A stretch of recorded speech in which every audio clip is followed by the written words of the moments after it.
Hi, and welcome everybody on this very historic and interesting day. My name is Lynn Weiner. I'm the Dean of the College of Arts and Sciences. I'm the one in the bright red robe who is going to shake your hands when you graduate on the auditorium stage in some time. I'm really proud to be able to welcome you to the second Montesquieu Forum lecture. Thanks to the generosity of the Miller Center, Philadelphia, we're able to bring really wonderful speakers to speak about issues regarding the founding and the origins and foundings of the United States. And we had a wonderful inaugural lecture 2 weeks ago. This is our second. We have another one coming up in March. So I hope we'll see you all then. For those of you, a couple of you may not be familiar with what this room is. This was the Ladies' Lounge in the famous Auditorium Hotel in the late 19th century. And of course, Roosevelt has a great history of social justice and equal educational opportunity, begun when some professors walked out of another university which was imposing quotas on the numbers of Jews and blacks who they would admit in 1945. So our origins were important then as they are today. It is my pleasure to introduce Professor Stuart Warner, who is the director of the Montesquieu Forum series on origins and foundings. Professor Warner has been a professor of history here a long time, and has been is an expert on Tocqueville and Montesquieu, and I'm sure his students know many other things, including Chinese food, and actually food of all kinds. So he will introduce today's speaker. So welcome again, Professor Warner.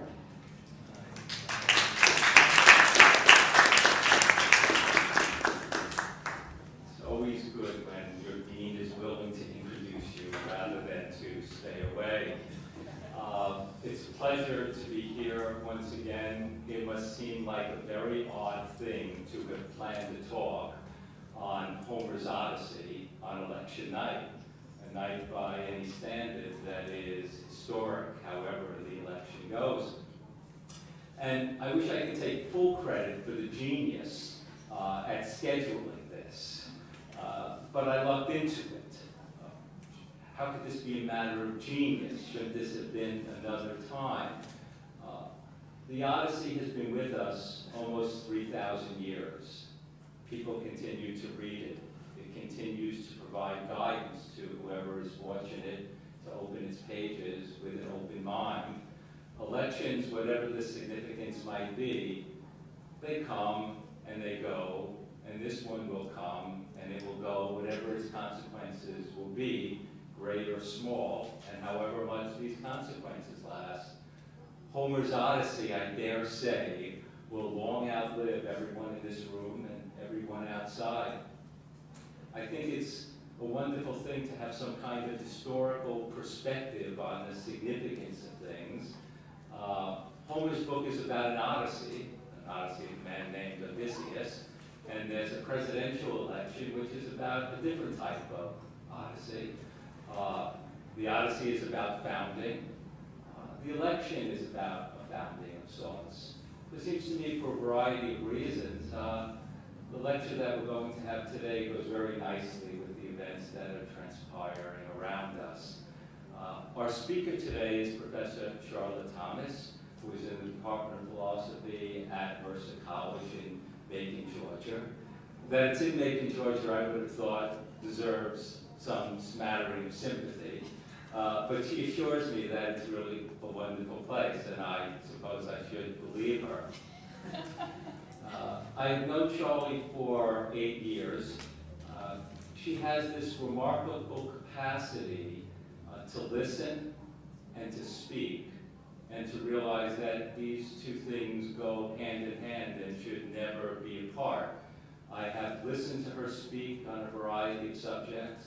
She always speaks with great intellectual acuity and with enormous vivacity and liveliness.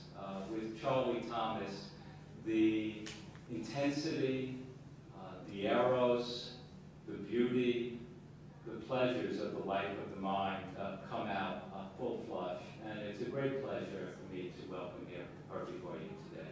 Charlie.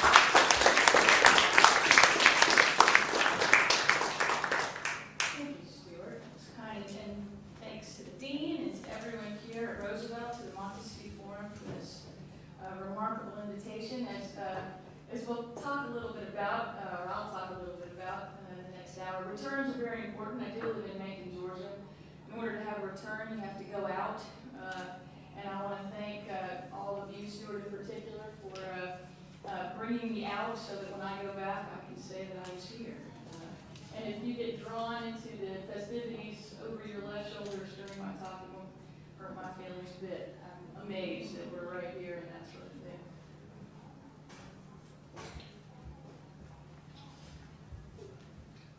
When early in the first books of the Iliad, one of the first things that we hear about Achilles is that he sacked 23 cities on his way to Troy. This is one of his claims to fame. When Odysseus tells of his exploits to the Phaeacians and then again later to Penelope, he says that his first adventure was sacking the Ciconians.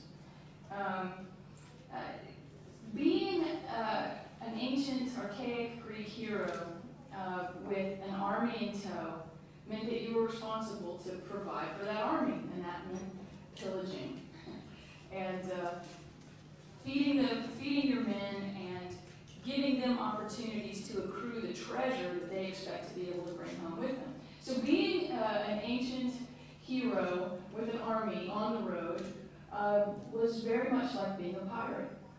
And I think that when you look at the way that the ancient heroes are described, you really see that piracy coming through. But then, especially in the Odyssey, you realize that when a man of substance travels alone, that the conventions that attend that kind of travel could not possibly be more different than the conventions that attend traveling with an army. Because rather than being a pirate who lands on shore and sends everyone running and screaming before they steal all the women and tripods and cows, you present yourself as a man of substance traveling alone to the highly refined dance of guest and host. But if you're one of the heroes that we know, the transition from being this sort of pirate, as I'm describing it, to re-entering this world of the highly refined social conventions of guest and host is not just a matter of geography, getting back to the places where you're a guest and leaving behind or altering your responsibilities vis-a-vis those who are your responsibility or under your power. And it's not just even a psychological thing. I mean, you can think just as a human being, after, if you take Odysseus' case, being in this warrior-like mindset for 19 years, what it would be like to reassert yourself into these highly refined rituals, as I've described them. It goes beyond that. It's not just geographical, it's not just psychological, it's actually also political, because what you left behind was your kingdom. And so, as you're working your return, as you're desiring homecoming, you're also having to think about what you're going to find when you get back there. You're either going to find stability at home or instability. Those seem to be, I mean, obviously there's a spectrum of possibilities, but these seem to be the basic options. And you might think that your home being stable in your absence would be what you would hope for. But I don't think that's clear at all. Machiavelli makes a famous claim in The Prince. I'm going to go ahead and read the quotation. When he talks about founders, and I'm going to talk about Odysseus as a founder in a minute. Machiavelli says in Book 6, "It was necessary then for Moses to find the people of Israel in Egypt enslaved and oppressed by the Egyptians, so that they would be disposed to follow him in order to get out of their servitude. It was fitting that Romulus not be received in Alba, that he should have been exposed at birth, if he was to become king of Rome and founder of that fatherland. Cyrus needed to find the Persians malcontent with the empire of the Medes, and the Medes soft and effeminate because of a long peace. Theseus could not have demonstrated his virtue if he had not found the Athenians dispersed. Such opportunities, therefore, made these men successful, and their excellent virtue enabled the opportunity to be recognized. Hence their fatherlands were ennobled by it and became very prosperous. So I'd like to add to that list Odysseus. That is, if Odysseus were to return to a stable, well-governed Ithaca, then it would have been stable and well-governed without him. And his political position in Ithaca would be suspect. Of course, if things are unstable in Ithaca, then he has another set of problems, because in a certain sense there is no political home for him to return to. He would have to found the order, which would be a necessary condition for him to return. It's sort of a chicken and egg problem. You follow it, right? If he's going to return to Ithaca, and it's to be his Ithaca, certain things have to be in place. On the other hand, if those things are in place in his long absence, they're in place because someone else put them there. And that puts his political position on very shaky ground. So, and we'll talk more about it, but I want to preliminarily say we can add Odysseus to Machiavelli's list. It's not just Theseus and Romulus and Moses and Cyrus, it's Odysseus. It was fortunate, I'm going to say, that Odysseus found Ithaca in political disarray. Without having met in assembly since its departure from Troy, we know this in Book 2, they haven't met in political assembly in 19 years. The best men of the island dissipated in their shameful obsession for Penelope. On one hand, you can't blame them, but it's still a problem. Such disarray is the perfect setting for Odysseus to display his virtue, found a new political order, and bring prosperity to Ithaca. Odysseus' situation, approached from this angle, raises a number of big questions, but I want to focus on two. One, what is the nature of the homecoming or return that Odysseus longs for? And how is it displayed in the first half of the Odyssey? Secondly, what are the conditions that will make possible such a homecoming? And what does Odysseus do to establish those conditions in the second half of the Odyssey? So what is he longing for? And I think that's primarily displayed in the first half. And then what are the political conditions that have to be established in order for what he's longing for to be realized? And I think that's mainly explored in the second half. So the title of my talk, Making It Home, Vigilant Memory, and the Founding of Ithaca, may be a bit too clever by half, but it's playing on an ambivalence in the phrase making it home. Making it home from the first half in the sense of getting there, right? Just making it home. Making it out of the Obama rally after this talk, right? Just making it home. The second half, making it home, the founding of Ithaca, is playing on the second meaning, or another meaning of making it. It's making it your own, making it your home, founding it. Right? So making it home, vigilant memory, and the founding of Ithaca, lining up, I think, pretty neatly with the distinction between the first 12 books of the Odyssey and then the second. So, our first image of Odysseus. Book 1, it comes through Athena, who's talking to Zeus in council, and she says, I'll quote again from Lattimer's translation, "The heart in me is torn for the sake of wise Odysseus, unhappy man who still far from his friends is suffering griefs on the sea-washed island, the navel of all the waters, a wooded island, and there a goddess has made her dwelling place. She's daughter of malignant Atlas, who's discovered all the depths of the sea, and himself sustains the towering columns which bracket earth and sky and hold them together. This is his daughter. She detains the grieving, unhappy man. Ever with soft and flattering words, she works to charm him to forget Ithaca. And yet Odysseus, straining to get a sight of the very smoke uprising from his own country, longs to die."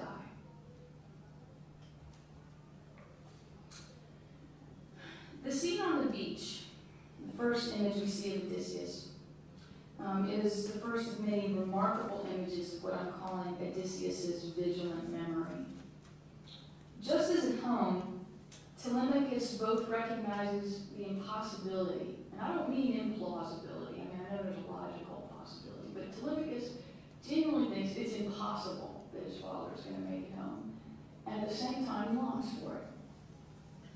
Sort of contradiction, is holding his contradiction in his head.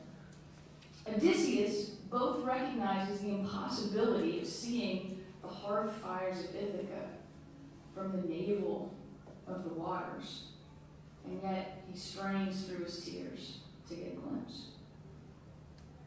His nights, filled with Calypso's attempts to seduce him to accept immortality, Odysseus spends his days staring at the sea through his tears, ruthlessly insisting that he not forget his humanity.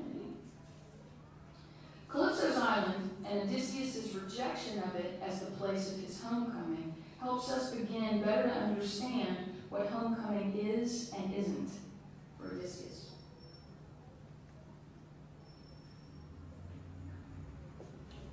Hoping for homecoming can't just mean surviving war. It can't mean securing a future of safety and security from future want. It can't mean immortality, interestingly enough. It can't mean any of these things, because all of these things are offered to Odysseus on Calypso's island on a divine scale, and it's not what he wants. With Calypso, we see that what Odysseus seeks in homecoming is not comfort, pleasure, peace, and safety from the threat of death.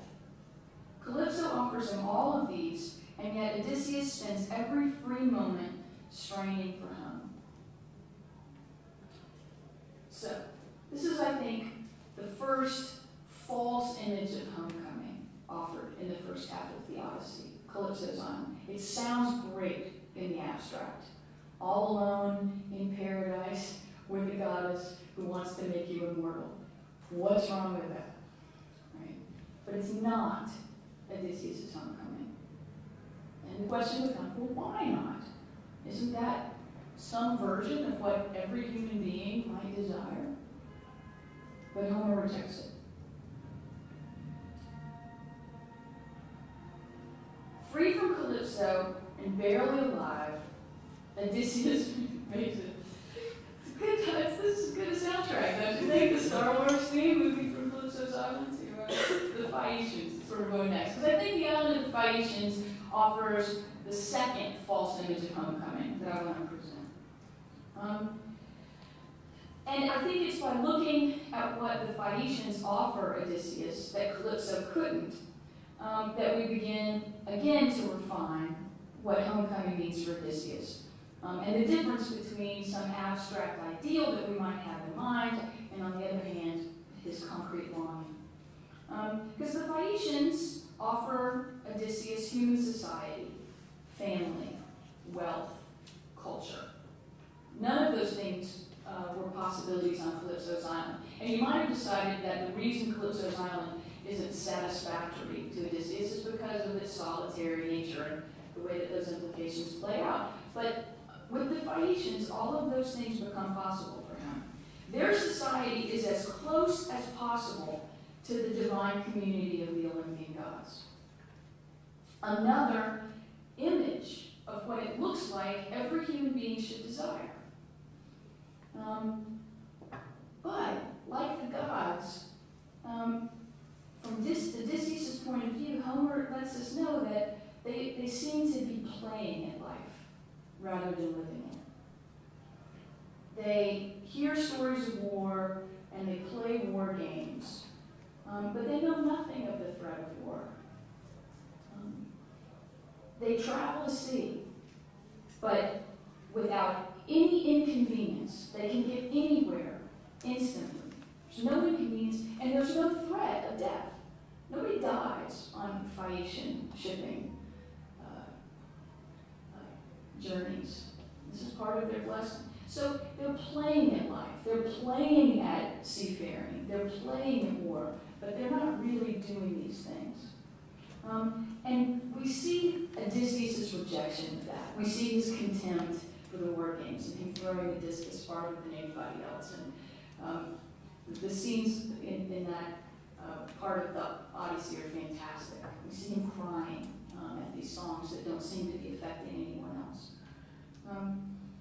The orderly political cosmos of the Phaeacians is also unacceptable to Odysseus because it means that his only possible futures there would be either submission to Alcinous, king of the Phaeacians, or a violent overcoming of a very stable regime, and the institution of a new order that could not possibly be popular with the Phaeacians. So we have another reminder of Machiavelli's line, that Odysseus is lucky to find disorder in Ithaca. Were he to return and the political order of Ithaca be some image of the political order of the Phaeacians, he would have a real uphill battle to establish himself politically in that situation. But I think in the court of the Phaeacians, we also get a hint of a concrete, or at least a hint of a positive idea of what homecoming is. So Calypso's Island and the Island of the Phaeacians offer these negative examples, ruling out these versions of homecoming, these sort of castles in the air, notions of what a perfect human life might look like. Because when Odysseus approaches Alcinous and Arte and offers his prayer to them, I think we actually see in his prayer for them something that he wants for himself, and a model that continues to play out through the rest of the Odyssey. So this prayer is central to my reading of the rest of the epic. In the court of the Phaeacians, Odysseus approaches Alcinous and Arte with a prayer that, quote, "The gods bestow prosperity in their own lives and grant to each to leave to his children his property in his house and the rights that people have given him." This seems pretty basic, but I think it pushes us forward from Calypso and the Phaeacians and toward Ithaca. Because Odysseus, I think, wishes for himself prosperity, that's clear. He's gathering booty as he moves home.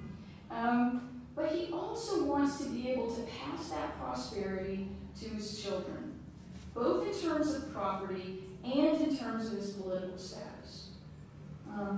So the specific content of this prayer, I think, suggests what Odysseus wants from his homecoming, and suggests what sort of things he must do at home to make that homecoming possible. If it's correct to see Odysseus' prayer for Alcinous as an indication of his hopes for his own homecoming, then Telemachus' centrality of the Odyssey also comes into clearer focus, as do the political conditions necessary for the possibility of such a homecoming. In order to have prosperity that's recognized by the political community, and to be able to leave that prosperity to Telemachus, he must establish the political context in which that kind of recognition is possible, and that kind of stability is a reasonable expectation.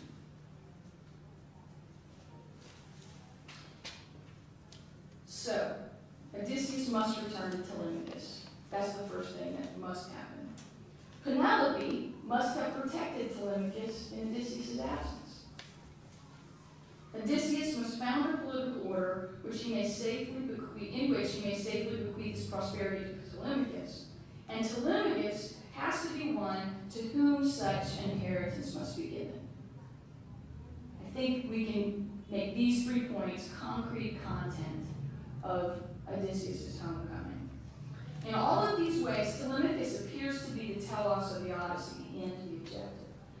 But it's Odysseus' telos to be the one who makes all of this possible for Telemachus. So in the same way, it's a blessing to Alcinous to be able to leave his property and political standing to his children. It's a blessing to Odysseus to be able to do that for Alcinous. Telemachus is the one to whom it will be given, but it's Odysseus' end to be able to found the order in which that transfer is possible. I think one more little note before we get to the concrete discussion of founding in the second half of the Odyssey. And that is Homer's word for homecoming, nostos. It can also provide a bit of philological support, I think, for Telemachus' centrality to the epic. One of the meanings of the adjective for nostos, nostimos, can also mean yield or return in the sense of a return on investment or a crop yield, right? So we don't think of return like that. You know, when we read the Odyssey, we just think of getting home, right?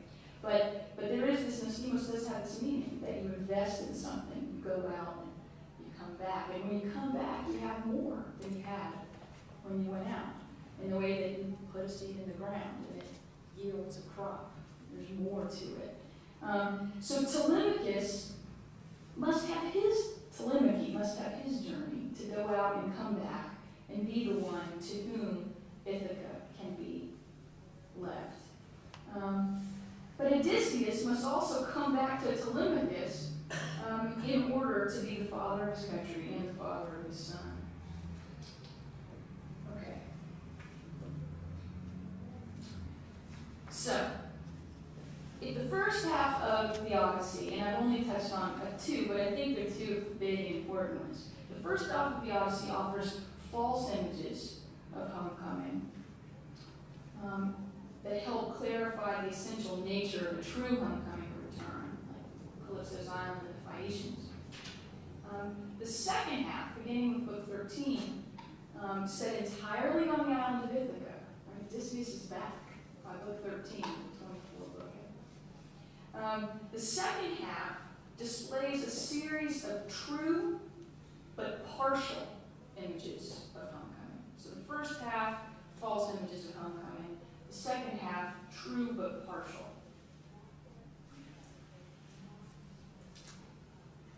As these parts of homecoming accrue as necessary but not sufficient conditions for homecoming, we may watch stone by stone the founding of Ithaca.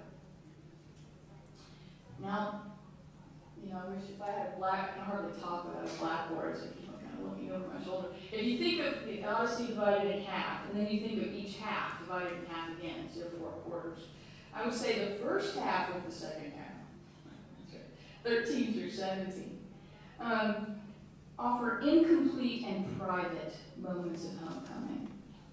Whereas the second half of the second half, things are getting more and more public, and private versus public. So, if you were to take the most, forget everything I've already said, and take the very most minimal idea of homecoming, you would think it would simply be getting back to Ithaca. What is homecoming? It's getting there, right? Well, no. Odysseus makes landfall in Ithaca, book 13. That's not homecoming. It's clearly not homecoming. Intuitively, it's not homecoming. It's not homecoming to Odysseus. It's not that.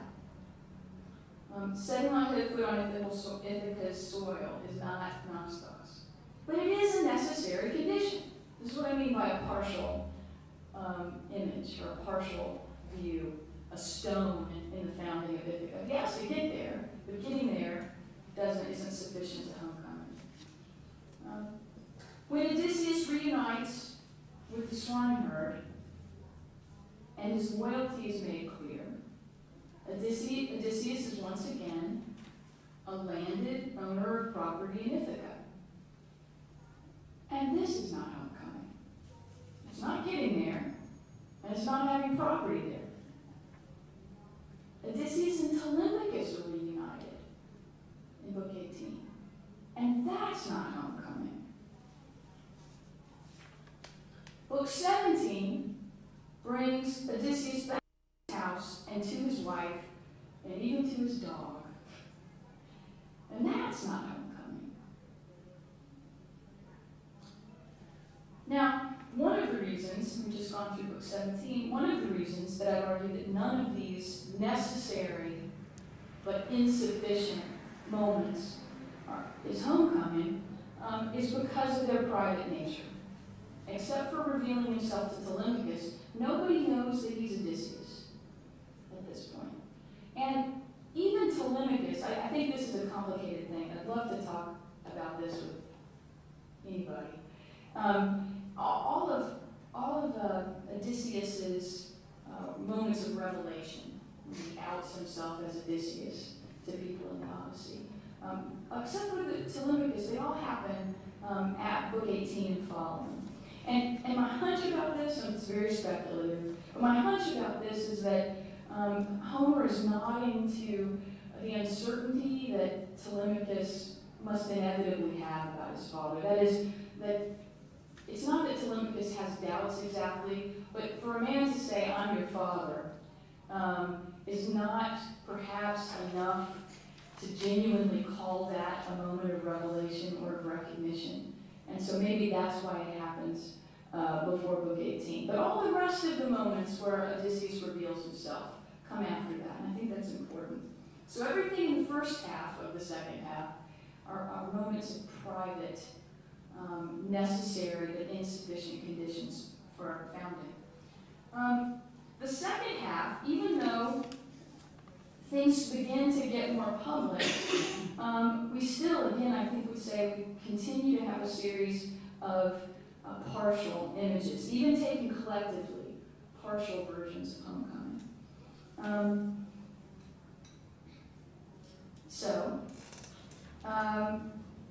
First, the foot bathing scene with the nurse, Clea, and the scar. He's been recognized now. Again, it's very private, but it's the first time the scar has been used as the image of recognition and revelation. But it's clear that this is not homecoming. The fact that he's been recognized in his own home is not it yet. When he reveals himself to Eumaeus and Philoides outside of his house, the swineherd and the cowherd, again, we wouldn't say that's homecoming. He's home, but that's not homecoming. And we need to start moving through these because you get the point. He strings the bow. You might think this is it. But again, this is a reckoning, and it's important, the reckoning, the cleansing of the house. But it's not homecoming either. And we get Homer gives us lots of hints that that's the case. First of all, Antinous, the lead suitor, never knew what hit him. He's holding the gold cup. It falls to the ground. He never knew it. But let me pause for just 1 second and say that on this reading, I was particularly just amazed by Odysseus' toughness when he strings the bow and he's still sitting down. And, you know, when he lets the arrow go through all the axes for the thing. So he strings it and just goes boom. You know, he's just sitting there. It's like, I don't know. Clint Eastwood.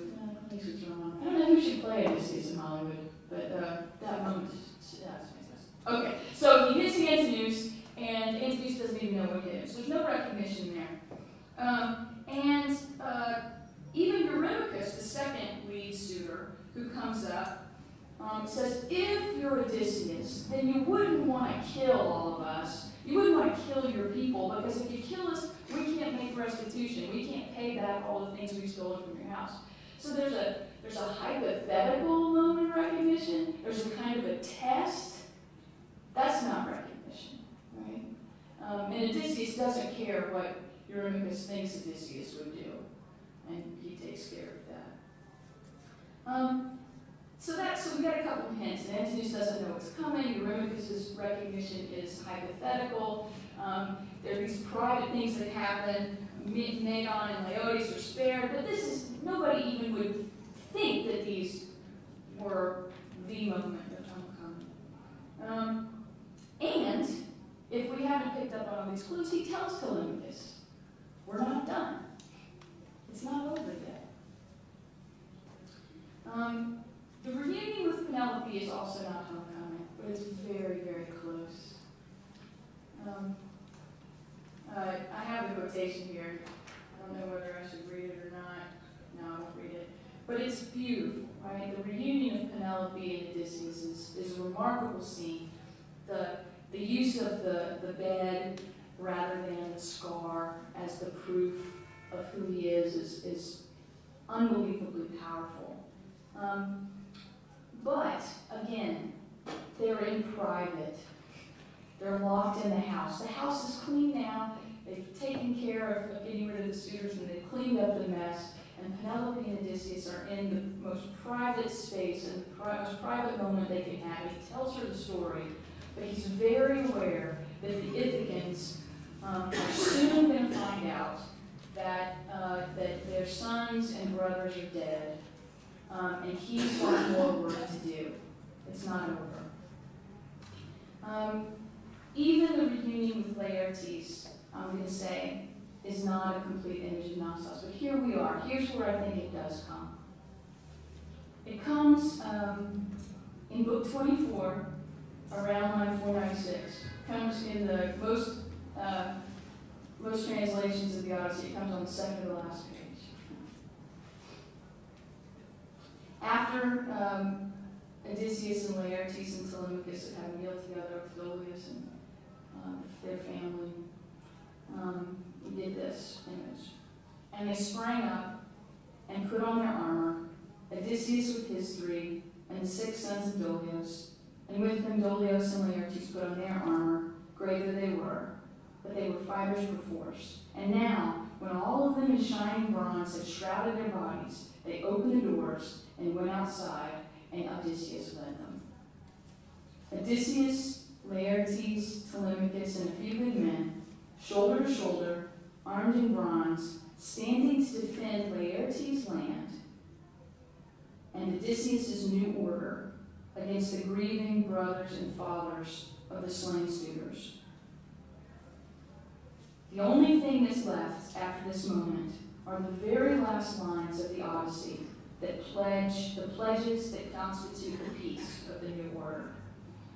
Only in this moment, standing with his father and his son, getting the recognition of his new political order from the other inhabitants of Ithaca, does Odysseus have all that he can have of what he prayed for Alkmes. Only time will tell whether he will be able to pass this order along to Telemachus, Laertes, not to mention Priam, stand as reminders not to assume that the future will look like the present. Yet by establishing order and securing a political settlement, Odysseus has done all that he can do. Of course, to satisfy the gods, he'll have to make another journey far into Finland so that the order is mistaken for a winnowing fan. But that's another story.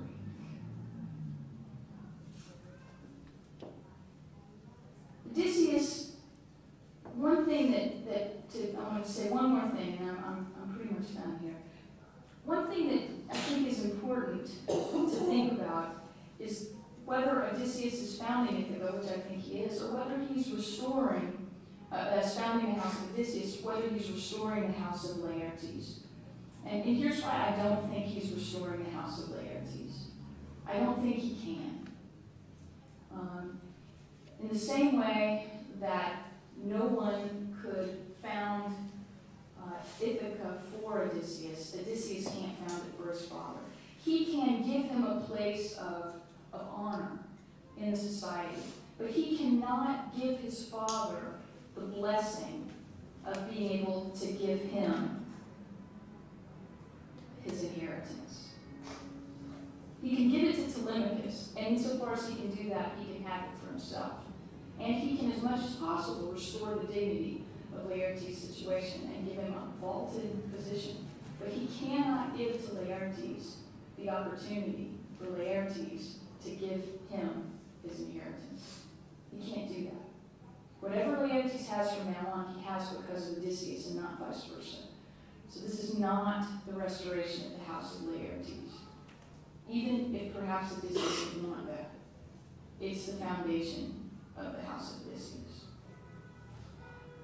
One last little thing. This reading of the Odyssey, which puts Telemachus and Laertes at the center of Odysseus' homecoming, suggests a set of interesting parallels with the Iliad. And I want to leave this before I mention it, because I think this stuff is really interesting and provocative. The Iliad and the Odyssey are often seen to be so different. People argue about whether they've been written by the same person. But we point out a couple of things here. Lots of folks, myself included, when we first come to these epics, think they end in very weird places. And shouldn't the Iliad end either with Hector's death or with the end of the war? Doesn't it just end in the wrong place. And doesn't the Odyssey seem the same way? Doesn't it seem like the big made-for-Hollywood scene when all the suitors get slaughtered? And then maybe a little epilogue moment, sweet moment with Penelope, and you see the doors close and the camera fade to black. I mean, that seems where it's supposed to end, right? But the closer you attend to the epic, the clearer it is that both epics end exactly where they should end. The Iliad begins with Achilles' divine rage and ends when he sets his rage aside in remembering his humanity. When Priam reminds him, remember your father. The Odyssey begins with Odysseus' longing for the hearth fires of home and ends when he successfully founded a political order that will allow him to give his son his proper inheritance. In both cases, the heroes of these Homeric epics are restored to themselves by remembering their family, father and son. In this way, and this is the end of it, both epics seem to display complicated human lives embedded in family, plagued by challenge, but show those complicated, painful human lives to be superior to any vision of the divine. Thank you.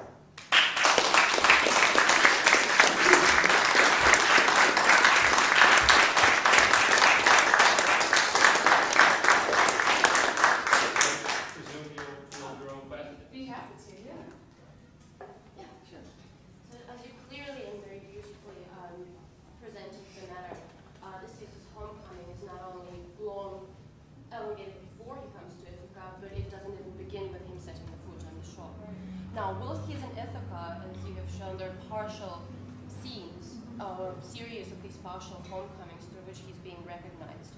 It seems that these coincide with a series of presentations of Odysseus' being angry, being stirred within, and it also is important, it seems, that Athena is being told of continuously wanting to perpetuate this anger and escalate it. This seems to be very interesting to me in the retrospect of Odysseus' mark, by which first by which his nurse recognizes him. Because this mark he got when he was a lad, he was hunting a boar, and it seems that somehow that's not only the mark on his body, but that's his mark, because he's a man of anger, which we learn that is his name. And the place where he has gotten his name is exactly the house of, right, the man who gave him this, where the boar accident took place. Right. I'm just wondering what are we to make of this? First of all, yes, right? All of that's right. Sorry. Just in terms of him coming to okay, in Ithaca, right, becoming Odysseus again, which is a political figure. Sure. A particular man, Odysseus, Sure. who's a man of anger. Sure. Well, several things. I think the most relevant one to the kind of thing I was doing is that you would have to be a man of at least discontent, and I think probably a man of anger or wretchedness, depending on how you translate it, to not be drawn in to the apparently choice-worthy possibilities that present themselves to Odysseus throughout. I mean, Alcinous offers Nausicaa to Odysseus, right? And she's great, and that's a good world. And you wouldn't think anyone crazy to just stop, right? You might think less of them to abandon Penelope and Telemachus and Laertes. I certainly would, but it's not a stupid choice, and especially for someone who's been gone so long. So what is it about Odysseus? What are we seeing through Athena's influence that enables him, as I put a vigilant memory, but you could call it a wretched memory maybe, that enables him to reject all of the false images of homecoming, to recognize the necessary or the partial images of homecoming to get himself there. And I think it's the wretchedness, the complexity, the messiness, and the embeddedness, the particularity of what's drawing him to Ithaca. I think those things are connected. If Odysseus meant laid back, right, he'd still be on Calypso's island. So, I mean, I think there are other things you could say, but I think that's, and the scar is a part of that. I mean, that story is fantastic, the story of the scar. But he carries that with him, this reminder, and it's what he shows to reveal himself to people. So, yeah, it's that his completeness contains these things that from an abstract perspective would seem to be imperfections. His perfection it contains these apparent imperfections. Just to follow up, Sure. it just seems normally, right, the political rulers were saying that by coming home, Odysseus is also restoring his political position in a certain way. It seems that it's wisdom, it's kind of, retrospective realization or thinking things through, anything but anger, in other words. But in Odysseus' case, it's just exactly the opposite. Yeah, Descartes has a great line where he says that it takes as much energy to conserve the world as to create it. I think Odysseus' anger is going to continue to come in handy as a political. Yeah, sorry. So it doesn't. He just wants to leave the Ithaca for his son. What are some of the characteristics of that regime? What are some of the features? What do people believe in? What's the place of the gods? These speeches that are given to Antinous' father, and then Medes, and then Therses. Which, I mean, it seems a little. What the substance of that regime is. Might you just care to leave any old thing? Just stable stability is the criterion of the regime. So what given his adventures and what he learned, what is his vision substantively about the principles that will inform the regime? Across the street from Obama's rally, you're asking me Odysseus' vision. Okay. I'll just say up front, I'll say some things, but I don't know. I don't know the answer to that question. I think that we get images of good political order throughout the Odyssey, but I don't think they're brought together, and I don't think we see them coming out of Odysseus' mouth or from his arm, as you might say. I mean, we see the way that Telemachus wrenches authority for the house away from Penelope, for example, several times. We see the way that Telemachus attempts to run a political assembly in Book 2. We see the way that the houses of Menelaus and Nestor are conducted, and the kinds of things that are going on there. I think those are the images in the Odyssey of that have content for political order, but we don't get to see that. We don't get to see in particular what Odysseus would do.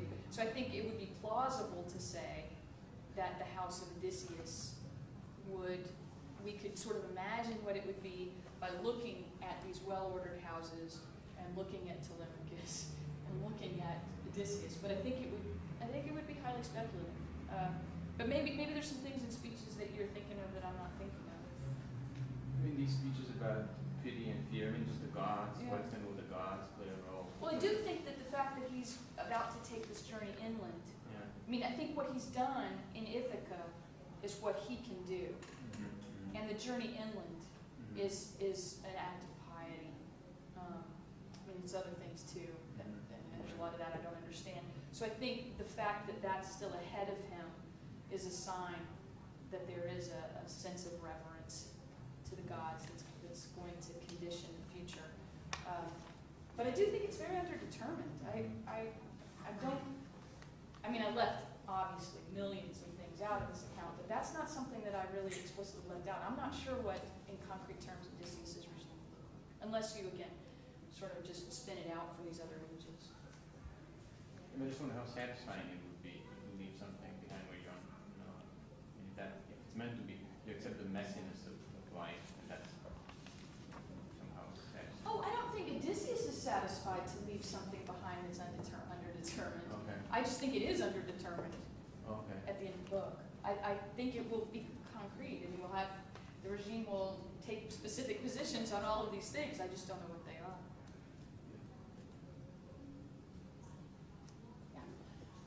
In the tales that Odysseus tells to the Phaeacians, it becomes clear to me that Homer is obviously spelling out these tales in very vivid terms, almost as to make it seem as though Odysseus has a motive to the Phaeacians, which becomes clear. And so I want to ask you if you think that Odysseus uses the Phaeacians' political foundations against them, in a sense, by becoming aware that the Phaeacians are xenophobic and the ultimate model of civilization, in a sense, and telling these tales of very carnal, animalistic nature to them. Huh, that's really interesting. Now, we do know that they used to live next door to the Cyclops. No, they had the good sense to move, but this isn't the first they've heard of that. That's an interesting point. I think probably so, but I'm not sure to what end. That is, I think that it's clear that Homer portrays Odysseus as being disgusted he's disgusted at the games.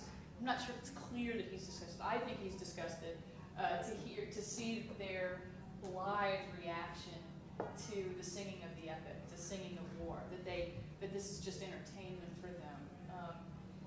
So you could imagine Odysseus is saying, well, if that won't get a rise out of you, let's try selling Charybdis, right? What would I'm going to just ask you, what do you think the end of that would be? What would, other than getting home, other than transportation home, what do you think Odysseus wants from them? Why would, you don't have the answer, I'm just curious, why would you think he would manipulate? Well, I personally believe that he just wanted that ship. Yeah. I really believe that he knew, like, right from the beginning what he was doing, and that he just wanted to get the ship. Yeah. And that part of getting the ship was telling them tales that we don't even necessarily know if they happened or not. Telling them tales that almost, I dare not say bring pity to him, but kind of, it all has to do with the transfer between coming from nature to the very much the hospitable, I'm alone, please take me in. I think he was taking advantage of that role, in essence, to get the ship. And Athanasius does say, he does up the gift, quantity and quality, after the stories are done, right? So the excellence of the account does profit Odysseus in that very crass way, which is something Odysseus is after, so I don't think we want to, but that's interesting. Yeah? I have a question about Menelaus and looking at, are we supposed to draw some type of comparison between him and Odysseus because they both went off to the war and Menelaus did his own wiring of his own before he returned home with all his riches? Like, what was the importance of having his son go to Menelaus? What was the importance of Menelaus? Yeah, I understand the question. I can say some stuff, but I'm not sure I know the answer to that either. Okay, just let me ramp up to it. Part of the importance is to see these visions of well-ordered, solid, well-run political orders. Let's see, is it at Nestor's or Menelaus? It's a wedding that they show up. No, that's Yeah, that's what I thought. So you get to, it's not just that you get to see this over-the-top opulent house, which I do think is portrayed as, maybe it's hitting the mark, maybe it's too much, but you get to see it in motion. It's not just an inert image of order you get to see it happening. And I think you feel, through Telemachus's, since you see it through Telemachus's eyes, you feel his longing, that his home were orderly, and it's not. And I mean, maybe I'm just not sure. I haven't really thought a lot about this, but maybe part of what you're seeing is that after being gone so long, that Menelaus, the possibility of a happy end. That's still, I don't think Telemachus really believes it at that point, but it's there because Menelaus is just now arrived. But I'm not sure how to cash out the connections between Odysseus and Menelaus.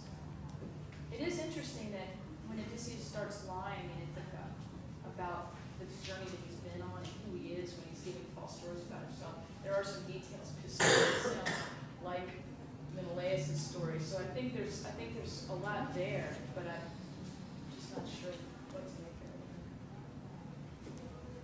of it. Yeah. It's the connection between the founding and the homecoming that I'm having trouble making. The other heroes have also that make it home have homecomings. Menelaus presumably has a homecoming. He gets home, and Agamemnon gets home. Different kind of getting home, but stayed on Menelaus. But they don't have foundings. That's right. And what is the necessary connection, or is it simply a contingent connection between Odysseus's homecoming and his founding of a new Ithaca, a new political order? Surely he had to get home to do that. But is Homer trying to say something about the necessity for a homecoming in order to do a founding? That can't be, because you could found a new political order in a place you've never been before. So what is the connection that you see that makes this important to stress both?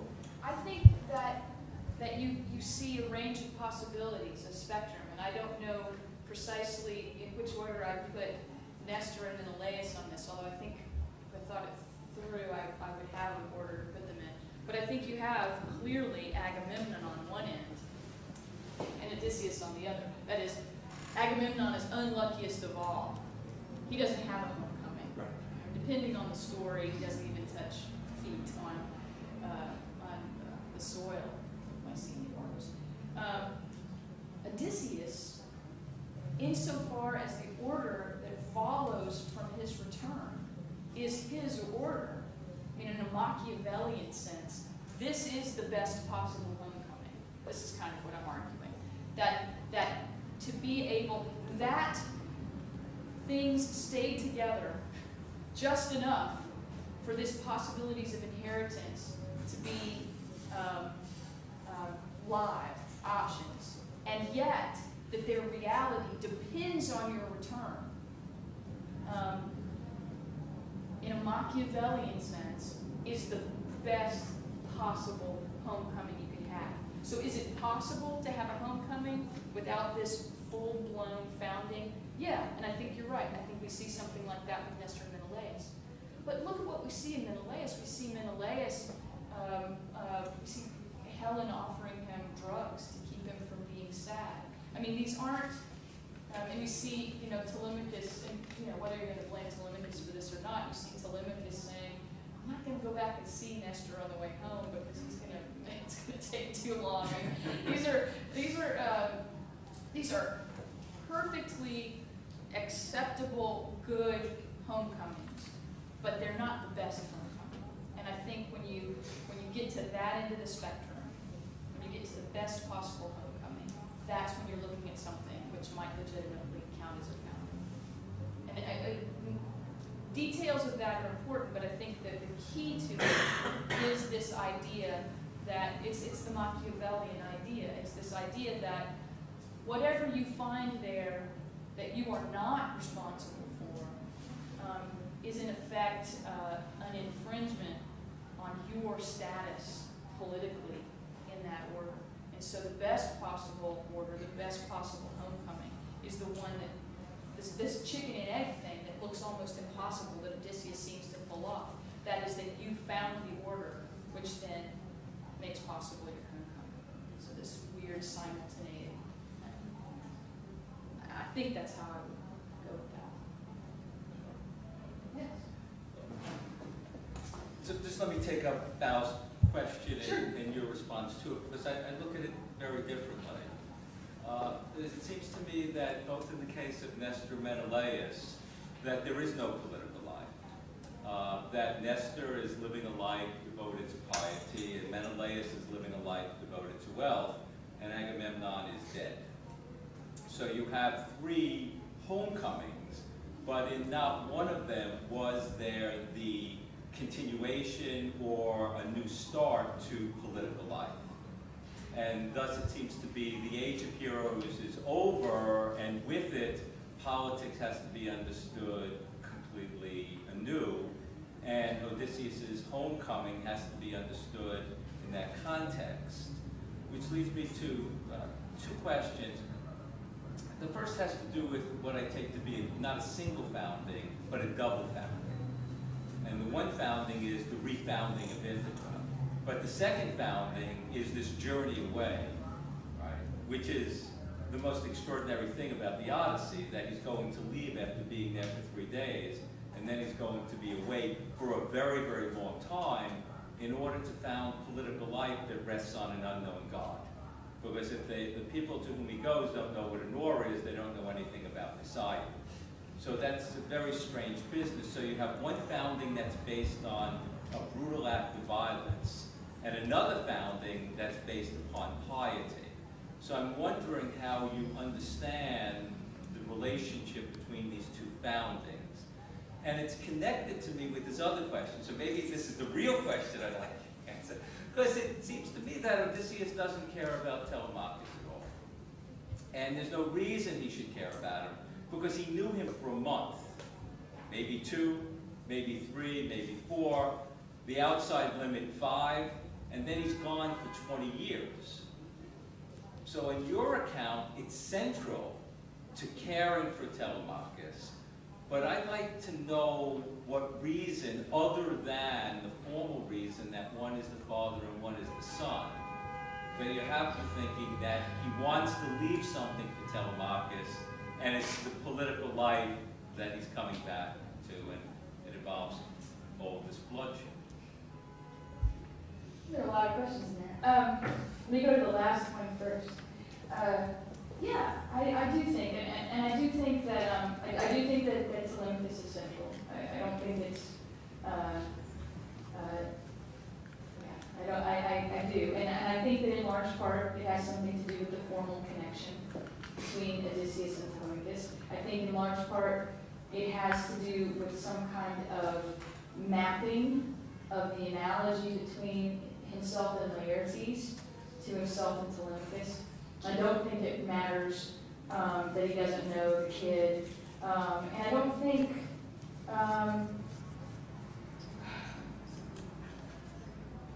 think what he wants. So that's that weird paradox, right? That what he wants, I think, is to be able to persist, to have this political stability that he will create, that he will be able to bequeath, and that he will be able to rely upon, that would allow for Telemachus to inherit the property. That, from a certain perspective, has nothing to do with Telemachus as a person, except insofar he has to be stable enough for that part of the expectation to be reasonable. It's what he wants for him, right? Because in order for him to have a father, to be father of a fatherland, there has to be a son. It is formal. And maybe there's not a whole lot more to say about that, except part of the formal condition of possibility is that the son is not a bozo, right? And maybe he is, right? But and if he is, then that's a problem, but he isn't. I don't think Telemachus is much in his disposal.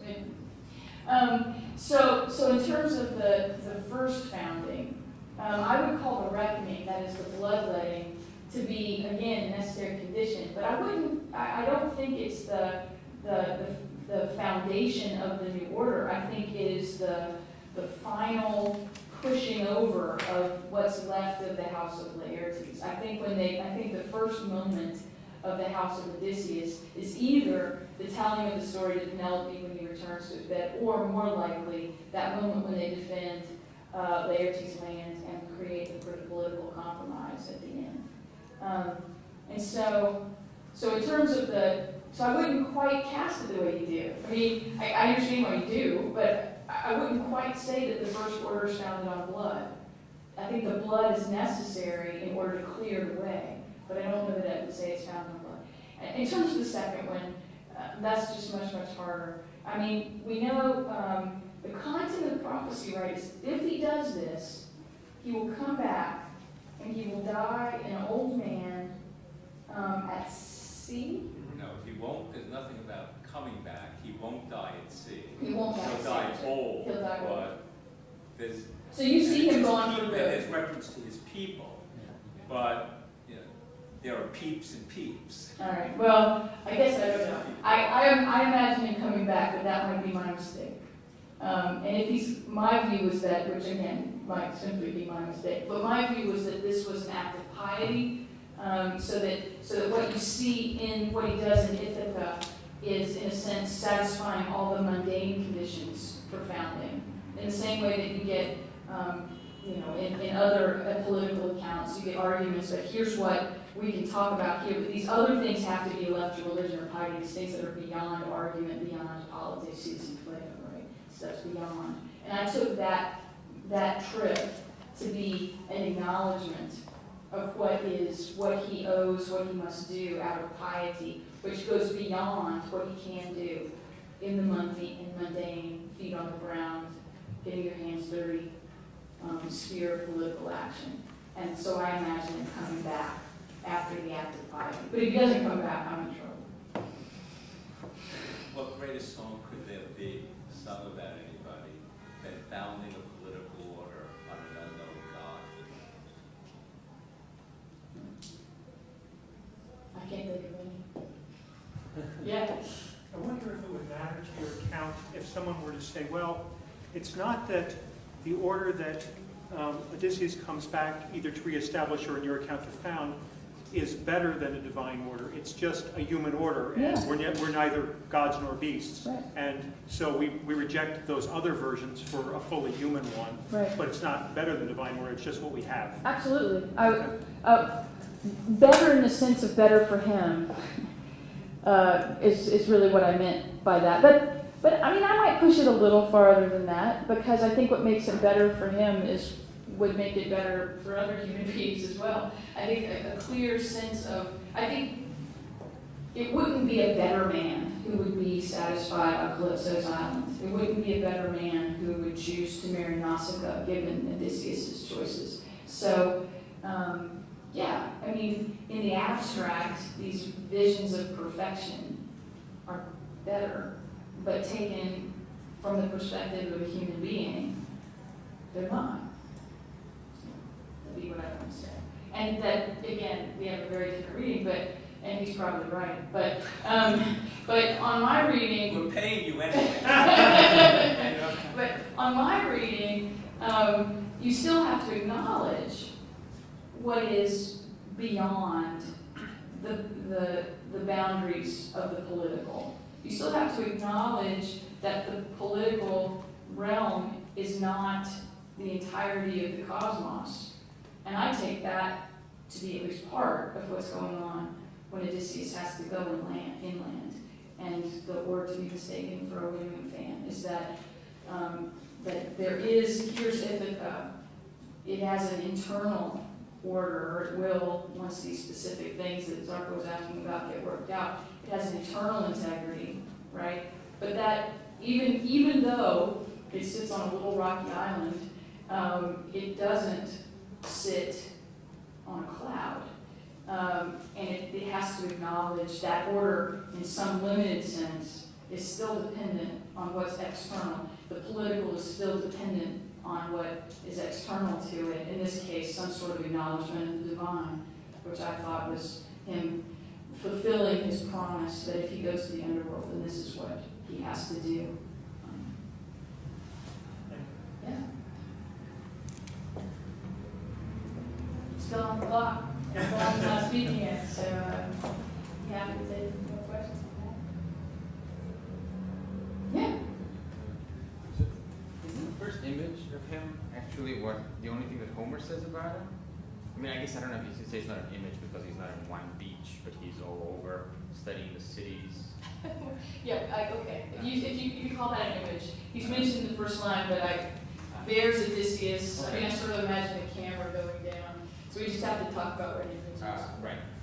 But the things he rejects in the name of homecoming are somehow cushy and brainless, but he's talked about as someone who likes to think, who learn the minds. I guess there's a reading law in the mind, but still wants to learn about, well, and then he learns about nature. So it looks like there's another alternative, not homecoming in this shallow sense, but thinking, the sirens, pursuit of knowledge. That's somehow he rejects that. Why is that not adequate? You said like other things are not adequate as you go home. Sure. Why isn't philosophy adequate? The siren, I mean, obviously, these images from his journeys are so unbelievably complicated and rich. I mean, what the siren song is the truth about what happened in Troy, right? Right. It's what he has to hear. He cannot not hear the truth about what he's been through. So in a certain sense, the siren song is like the Iliad in some sense, if that's the truth of what happened in Troy. So it's like Demodocus' song. It's I don't think that is straightforwardly an image of philosophy, although I can see why you might call it that insofar as it's told to be a true account. But it's a true account about the past. And maybe this is too facile, I think it is even as I'm saying it, but I mean, I think part of the siren song is allowing yourself to be lost to the past. And so if you see an image of a genuinely living philosophical life in the Odyssey, in the siren song, then I'm not sure what to say, but that's not what I see in it. I see in it this danger of being stuck in the past, which is obviously an unacceptable option. What about some of the other stuff? He's one who travels not just to pillage, but to study the minds of men. What about the discovery of nature? I would certainly, if we had a concrete image in there of him doing that, I think I could say more about what it offers and what it lacks. But insofar as it's just described in those terms, I'm not sure what to say about what it offers or what it lacks. Couldn't you say this, that one wants to differentiate in the poem amongst three poets? Homer, who begins the poem, Athena, whose story it's said to be, and then Odysseus's intervention. So if you take his wanderings as Homer's articulation of Odysseus's articulation of his understanding of the minds of human beings, and then ask what that looks like. And then it turns out when you go through the wanderings, there aren't any human beings, including the Phaeacians, who aren't fully human because they're beyond human, and the others who are kind of pre-human. So for a man who's said to know the minds of men, but then he learns the minds, right, by going to these cities. It looks as if one way in which he shows us what the mind of man is like is by showing us not the human being, but the others, right, on these two different poles. and the human being is somehow to be found in the middle. So and therefore that seems to be a very astute philosophical move, right? To present by omission an understanding of the most important thing through an act of the mind, by not articulating the act of the mind, but by articulating these other things.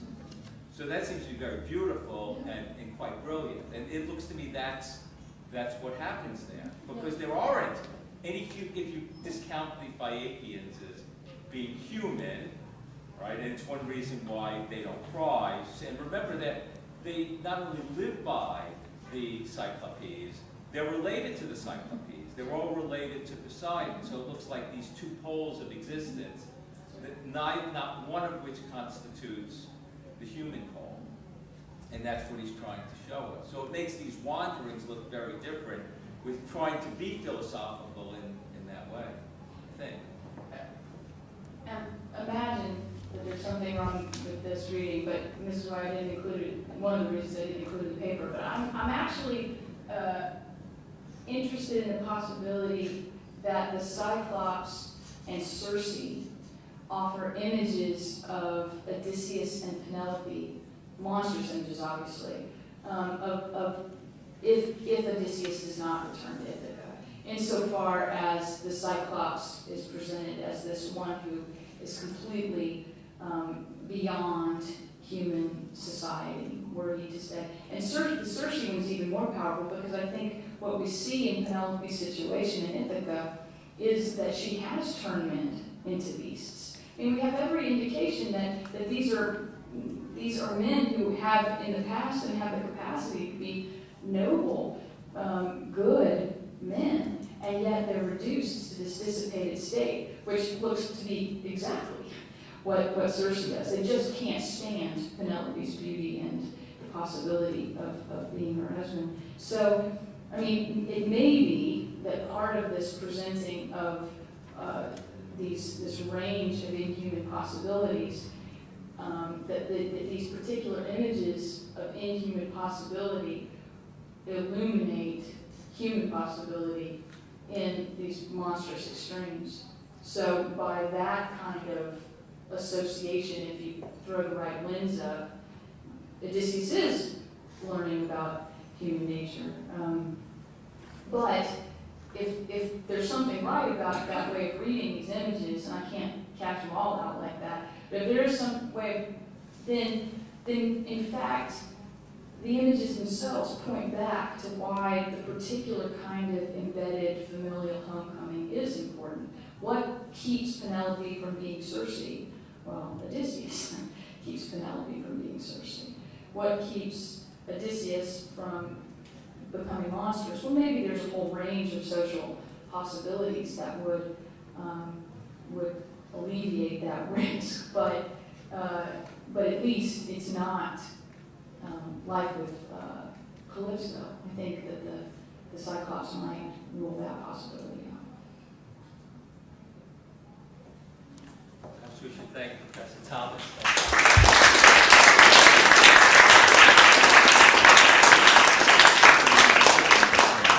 This brings our second Montesquieu Forum to an end. Thank you very much for coming. We will have at least 2 lectures in the spring, and then more come next fall. I'll be certain that all of you have some announcements. Thank you very much.